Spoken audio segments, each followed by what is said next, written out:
that were plantation owners by reading this Bible because he read it in Revelation. See, once the mind has been expanded, you can't go back to its original size. There's some things that I will never do in the Western church again. And I'm glad. I'm glad I found my purpose. There's some things that I just won't pass through. There's some things I will not put my children through. Thank God they won't have to live through that experience any longer.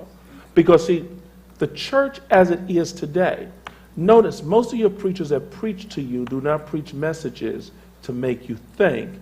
They preach messages to massage you, to keep you and teach you how to live in the pain that you're experiencing.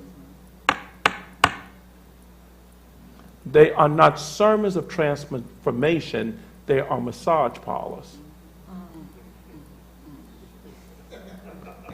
And you know what goes on in massage parlors. And so this is what we, but let's conclude our lesson. We don't want to make anyone mad out there today.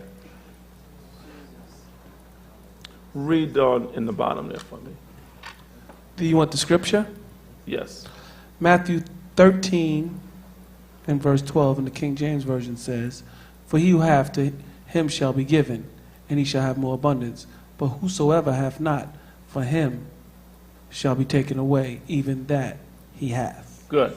When you don't have, whatever you do have is going to be taken away. Now let's look at Matthew 25:29. "For unto everyone that hath shall be given, and he shall have abundance." Good. When you have Reverend Run, you'll be given. Yeah, I agree with that. So you have a show, people want to give you shows. That's true. To you that have. When you didn't, when it was a point when you didn't seem as though you had nothing, nobody want to give you nothing. That's true.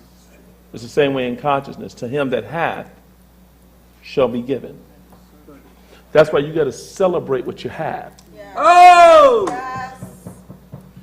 Because whatever you praise, get appraised, gets multiplied and start increasing. Wow. That's why we celebrate the seed. People say, why you make such a big thing about the money? Why you make a big thing about the offering? You don't have to make a big thing about it because you may not want yours to increase. I make a big thing about it because I want it to increase. Yes. Yes. But from him that hath not, this is Bible, shall be taken away even that which he hath. Now this is said 2 different times in the book of Matthew. Why was it said 2 different times? Because Jesus wanted you to get it. The secret to having money is getting it. Sounds crazy. That's true. And if you don't have money, you can't get it. I'm sorry. I mean, even right now, people tell me, says, "Bishop, I ain't got no money." I say, "Give me your name and your address." I says, delete them out of the mailing list. Because to them that have shall be given, but to them that have not, even what they have, they're going to lose it. So we don't even want you around us. The worst thing you can sit there and say, "Bishop, I ain't got any money." I sit there and say, "Okay. I'll ask you to lose my number." Because we didn't ask you to have money. We asked you to be I am money. Because as long as you keep saying that in consciousness, money will never come to you. You got to have uplifted spirit. You have to have uplifted thoughts. You got to be uplifted in your thinking. And you got to get rid of stinking thinking. Okay, this is what we want you to do. I want you to go and place your comments of today's teaching. Tell us what you got out of today's teaching. I want to read your comments, the haves and the have not. I want to know if you got something out of today's message. Or did today's message squeeze something out of you? Because your life is ready to experience something that is life-changing. I want every one of you today that would do a $1,000 seed to call it in right now. We want every one of our partners that would do a $1,000 seed or more. I sense that there's 2 people watching us through streaming that's supposed to do a $5,000 seed today. $5,000 seed today. 2 of you. It's within your power to do it. I want you to know something significant is getting ready to happen. That's getting ready to be a breakthrough in your life and in your experience. You're watching today. I'm getting a name, Jerry, right now. You're watching. I don't know what you're waiting on. Something's trying to break into your life, but you're keeping it out of your life by holding the seed. You're holding back the maturing of a picture that's trying to be seen in your reality. I want you to pick up the phone right now, calling your seed, calling your offering, calling your best seed tonight. We want those tonight that would do a $1,000 seed right now for the video wall, for the next phase of streaming. Come on and be a part of it.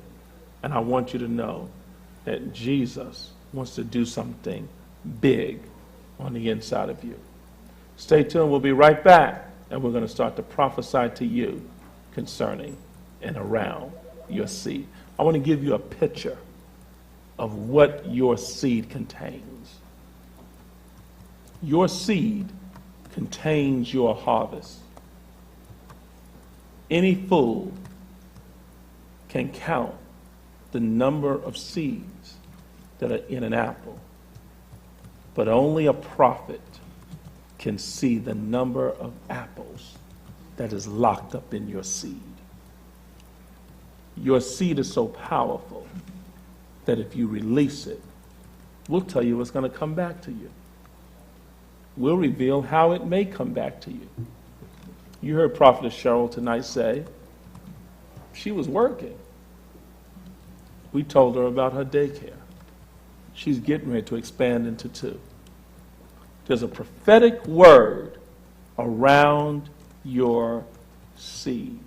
Someone might say, he's prophesying for money. Okay. Don't get jealous because you can't see what's in somebody else's seed. I want to give you the picture that's locked up in your seed. I'm your personal prophet. I'm your master prophet. I want you to call right now. The telephone number's on the screen. Call right now and sow the seed for the building of this project. And I want you to know that you're sowing into good ground and something miraculous is about to happen for you. Stay tuned because we're coming for your seed in a few minutes. We'll be right back.